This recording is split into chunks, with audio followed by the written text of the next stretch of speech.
अजमेर की लाइफलाइन माने जाने वाले एलिवेटेड रोड पर आगमन अब पूरी तरह से बंद हो चुका है, जिसके कारण शहरवासियों को खासा परेशानी उठानी पड़ रही है।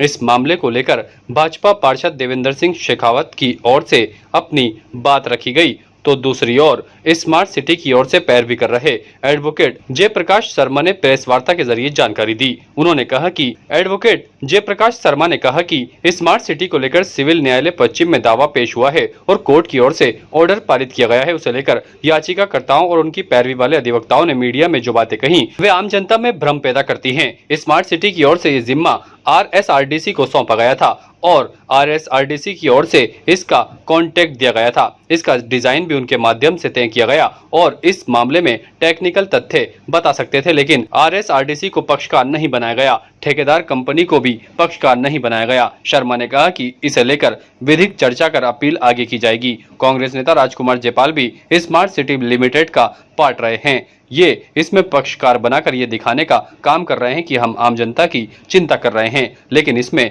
RSRDC और ठेकेदार को बचाने का काम किया जा रहा है। दोषी अधिकारियों को बचाने का काम इस याचिका के जरिए किया जा रहा है और आनन फानन में यह याचिका लगाई गई है। जांच को प्रभावित करने के लिए इस याचिका को दाखिल किया गया है कि वास्तव में मूल रूप से जो दावा पेश किया गया है याचिकाकर्ताओं की तरफ से वो नगर निगम और स्मार्ट सिटी लिमिटेड के खिलाफ पेश किया गया है। स्मार्ट सिटी लिमिटेड केंद्र सरकार की एक वह संस्था है जो सिर्फ वित्त पोषण का काम करती है कि सेंट्रल गवर्नमेंट से जो पैसा आया है और ये जो भी स्मार्ट सिटी लिमिटेड प्रोजेक्ट के तहत जितने भी काम करवाए जाने हैं उनमें आनुपातिक रूप से इस पैसे का डाइवर्जन कैसे किया जाना है, किस प्रकार से पैसा का भुगतान किया जाना, उसको लेकर के थी। एलिवेटेड ब्रिज जो अजमेर में बनना था उसका काम RSRDC को दिया गया था और उसको लेकर के एक MOU स्मार्ट सिटी लिमिटेड और RSRDC के बीच में हुआ। RSRDC को ही इस एलिवेटेड ब्रिज की जितनी भी बुझाएं उनका डिजाइन तैयार करना था। इस केस में जो स्मार्ट सिटी लिमिटेड की तरफ से जो जवाब पेश हुआ, हमने कोर्ट को बताया कि साहब इस निर्माण कार्य से हमारा किसी प्रकार का कोई लेना देना नहीं है और वर्तमान में भी इसका जो निर्माण कार्य है वो RSRDC द्वारा ही करवाया जा रहा है। वर्तमान में भी निर्माण कार्य चालू है, मीडिया के बंधुओं को इस तथ्य की जानकारी पूरी है। और राम सेतु आज वक्त तक भी RSRDC को सुपुर्द नहीं किया गया है। क्यों सुपुर्द करने का क्या कंसेप्ट है कि ये सड़क चूंकि PWD की सड़क थी, पहले PWD की सड़क पे ये निर्माण कार्य करवाया गया। RSRDC निर्माण कार्य संपूर्ण करवाने के बाद में ये स्मार्ट सिटी लिमिटेड को सौंपेगी। स्मार्ट सिटी लिमिटेड इसकी वापस संचालन के लिए PWD को सौंपेगी कि आगे के इन फ्यूचर की जितनी भी व्यवस्थाएं होगी वो PWD करेगी। और इस केस के जो याची रहे हैं या इसमें जो पक्षकार बनने वाले लोग हैं वही इस केस के मास्टरमाइंड हैं कि इनकी जो अनुतोष इन्होंने चाहा है वो अनुतोष इस प्रकार का है कि दोषी व्यक्तियों को बचाया जा सके। इन्होंने कोशिश ये करी ये न्यायालय को बताने के लिए कि एक सामान्य घटना है। इन्होंने अपने दावे में ये कहा और अपने अनुतोष में भी ये कहा कि इस एलिवेटेड के जो भुजा जो क्षतिग्रस्त हुई है उसको सुचारू रूप से चालू किया जाए। याचिकाकर्ताओं ने और उनके वकीलों ने न्यायालय में यह कभी भी प्रार्थना नहीं करी कि एलिवेटेड ब्रिज की भुजाओं का आवागमन और यातायात को रोका जाना चाहिए। इनका प्रयास ये था कि ये इनके प्रकरण कैसे भी हो फटाफट से इसका आवागमन चालू हो जाए, तो आम जनता में ये मैसेज जाए कि भी ये एक बहुत सामान्य घटना थी, इसकी विस्तृत जांच नहीं हो। क्यों?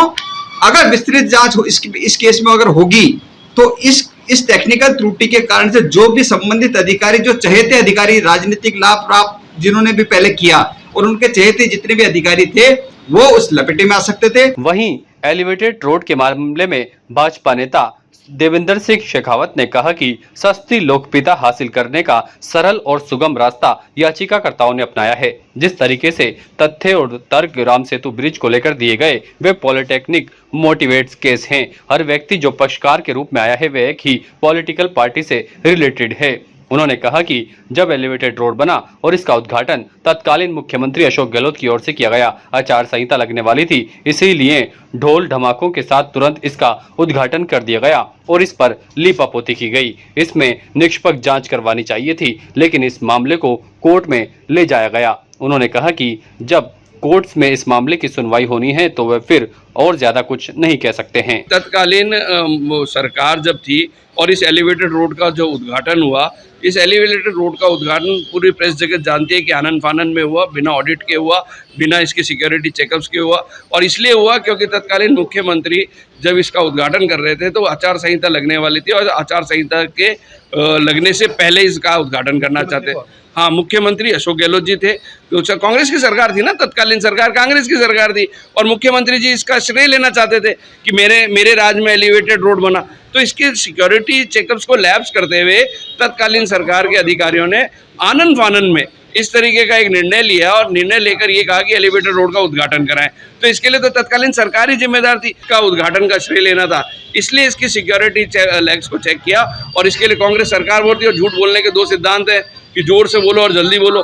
तो उस सिद्धांत को अपनाते हुए जो याचिका करता है वो सिर्फ और सिर्फ अजमेर की जनता को भ्रमित करने के लिए, और अजमेर की जनता, मैं आपको बता दूं, जिस प्रकार से तत्कालीन मुख्यमंत्री जी ने इसके श्रेय लेने की कोशिश करी अशोक गहलोत जी ने, तो अजमेर की जनता ने बता दिया। तो मैं आपको पुनः याचिका करताओं को ये बताना चाहता हूँ कि अजमेर की जनता पढ़ी लिखी है, अजमेर की जनता बहुत सरल सहज है और अजमेर की जनता सब जानती है कि कौन उनके हितों की रक्षा कर रहा है और कौन उनके हितों के लिए लड़ाई लड़ रहा है और कौन उनके हितों के मजे ले रहा है। ताज़ा खबरों के लिए देखते रहें सरेराह न्यूज। अपना फ़ोन उठाएं और सब्सक्राइब करना ना भूलें।